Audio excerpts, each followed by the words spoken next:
নমস্কার বন্ধুরা, আজ আমি তোমাদের শোনাবো গোপাল ভাঁড়ের একটি গল্প। চলো শুরু করা যাক। একবার রাজা কৃষ্ণচন্দ্রের রাজ্যে এক নতুন মিষ্টির দোকানদার এলো। তার দোকানে সন্দেশ আর রসগোল্লার গন্ধ বাতাসে মমা করত, কিন্তু দোকানদার ছিল ভারী লোভী।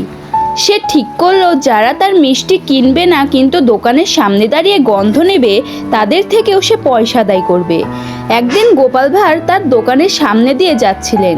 মিষ্টির সুগন্ধে গোপালের মন ভরে গেল। তিনি কিছুক্ষণ দাঁড়িয়ে গন্ধটা উপভোগ করলেন।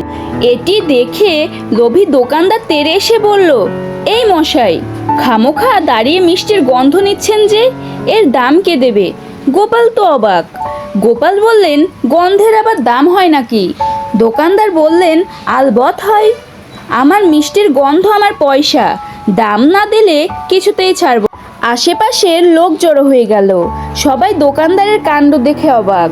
গোপাল একটু মুচকি হেসে বললেন, ঠিক আছে, দাম যখন চাইছো তখন তো দাম দিতেই হবে, একটু দাঁড়াও। এই বলে গোপাল তার কোমর থেকে টাকার থলিটা বের করলেন। তারপর দোকানদারের কানের কাছে নিয়ে গিয়ে থলিটা জোরে জোরে ঝাঁকাতে লাগলেন। থলির ভেতর টাকার কয়েনগুলো একে অপরের সাথে লেগে ঝনঝন ঝন শব্দ করতে লাগলো। দোকানদার অধৈর্য হয়ে বলল, ও কি হচ্ছে, টাকাটা দিন। গোপাল হাসতে হাসতে থলিটা কোমরে গুজে বললেন, দাম তো শোধ হয়ে গেল। দোকানদার অবাক হয়ে বলল, কই, আমি তো কোনো টাকা পেলাম না। গোপাল শান্তভাবে উত্তর দিলেন, কেন পাবে? তুমি যেমন তোমার মিষ্টি বিক্রি না করে শুধু তার গন্ধটা দিয়েছো, আমিও তেমনই তোমাকে টাকা না দিয়ে শুধু তার শব্দটা শোনালাম। যেমন জিনিসের যেমন দাম, গন্ধের দাম শব্দের দামেই শোধ হয়ে গেল।